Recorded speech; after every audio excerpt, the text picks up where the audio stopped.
We can chill, we can smoke.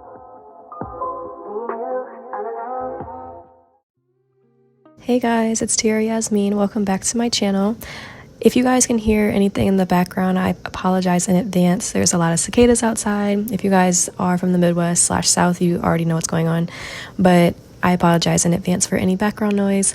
But we're going to get right into this video. It's been a little minute since I've been on YouTube, and like I said in my previous videos, I'm not really on a strict schedule. I'm kind of just doing whatever I can, however I can. So I found some time to just grind out a bunch of videos. So I'm just going to be posting those in the next couple of weeks. So if you guys saw the thumbnail and saw the title, you guys will realize that I'm doing a very summer inspired set. The set was actually inspired by some person I found on Instagram. If I can find her account, then I will tag her for sure. I love to give credit where it's due. Like I said in other videos, and I know some of you guys are new here, but I previously have mentioned that a lot of the videos that I do are, recreations or inspired by other people. So this helped me kind of get a better understanding of techniques and things like that. Not so much just for me to I'm not stealing anybody's stuff. That's not at all my intention. I'm literally just trying to replicate, practice, and then, advance my skills. Also, I do want to apologize for the fact that the first half of this video is pretty much cut out of frame. I didn't realize that until I kind of readjusted, and something in my spirit was like, why don't you check your camera? So I checked my camera and I realized I was pretty much totally out of frame. You can only see a little bit of what's happening, and it is moving a bit fast. So let me just rewind a bit for you guys. I want to do beachy elements, something that gives you kind of a tropical vibe, 3D elements, different seashells and things like that on there as well. But again, you couldn't see that for the first part of it, but again, it wasn't anything crazy or anything you missed out on. I was just putting down my base colors and making this French tip.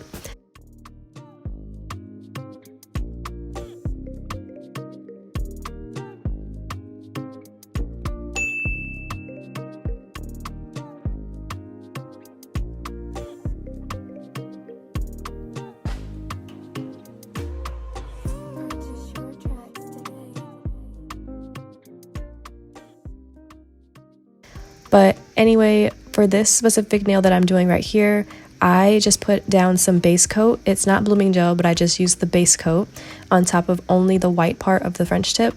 And then I'm kind of just making these very fine stroke marks with the very, very small liner brush. And I'm kind of just stroking back and forth, making sure that it kind of blends, but you can still see those lines. And I'm just going in with various colors of blue, some tan. I even go in with gray, and this is supposed to replicate a seashell. If you guys have looked at a seashell up close and they have kind of colorful designs on them, they have these ridges and different details and things like that. I think this is super cute and very cool. I just got back from vacation from the Bahamas, so I'm super inspired right now to be doing all these different tropical beachy feeling sets.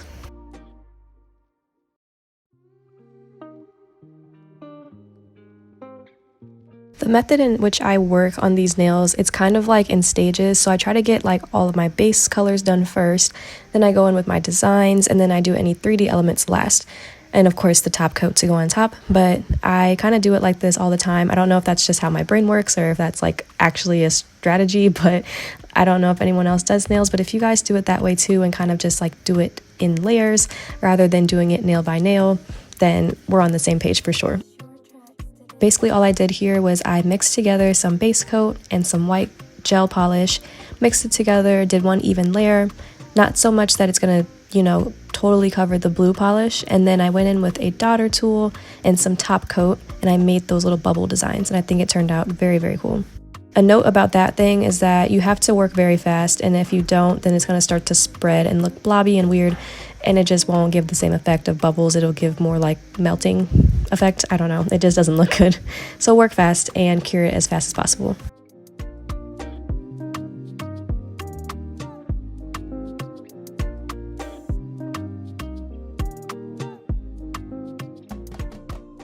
All I'm doing here is taking my color of choice, and then I'm also using a little bit of acetone and mixing it together.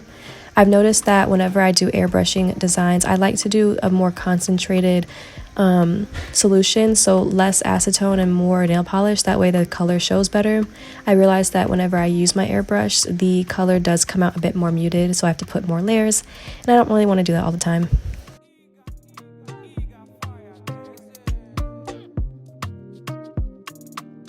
Purchase your tracks today.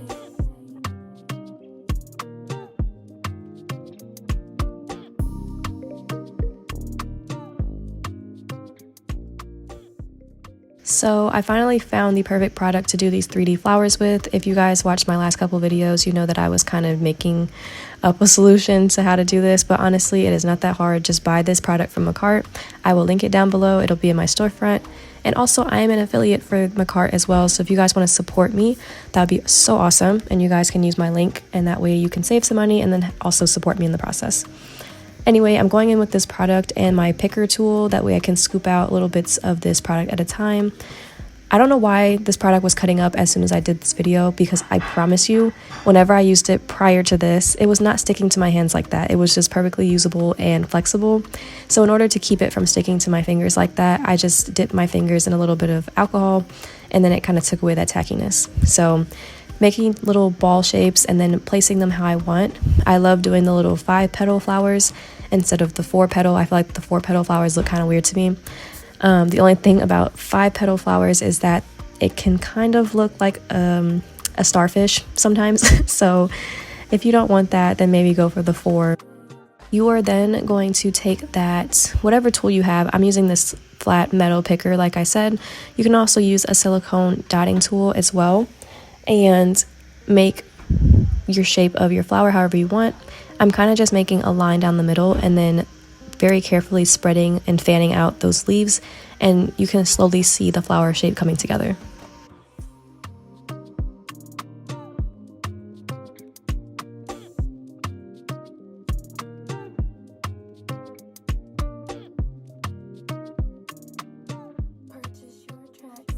So like I mentioned before, I'm just building up all the details. So I'm going in with my rhinestone glue on a liner tool, and I'm kind of just making these line strokes, trying to make it as like more like a bulb on the end on one side, and then kind of dragging it so that it tapers out as it gets closer to the other end.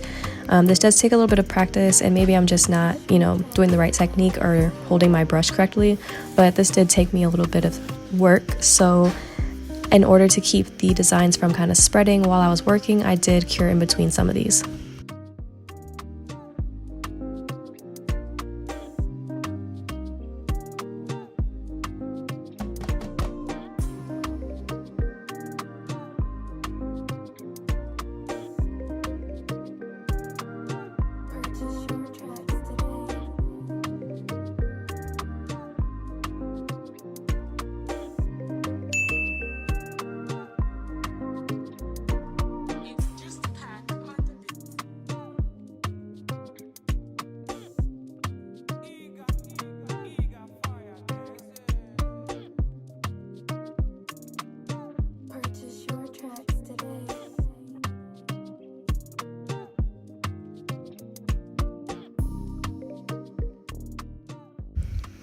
This nail by far was definitely my favorite. I think it was a bit tough to do because right off the bat I did my line crooked, so there's that. But I feel like in the end it does give me a really cute looking seashell effect.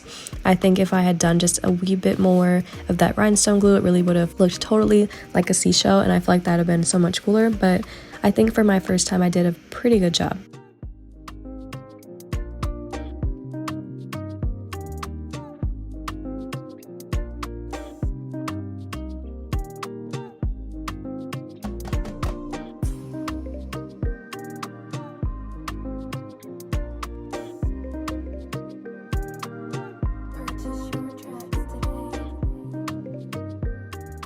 And then to make it even better, I have this little wheel of different sea-inspired charms. So I'm just going to go in with a cute little starfish and put it on there, as well as put a couple pearls on just to give it that really beachy, ocean-like effect.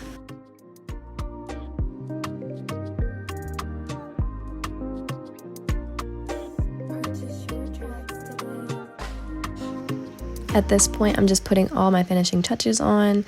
I'm going to be filling in that little 3D flower I did earlier, and then also adding a couple of different art designs on some of these nails and adding a couple more beads, you know, just finishing touches and making it all come together. I think all of the little elements made it look so much cooler and so much beachier, and I'm very proud of this set. Again, special thanks to the original creator of this set. I think that they are super creative for even coming up with this, and I just love the fact that I was able to show some appreciation and recreate the set myself.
Of course, I'm doing the exact same thing on the other hand because usually when I do videos, I only do half sets just for the sake of the video.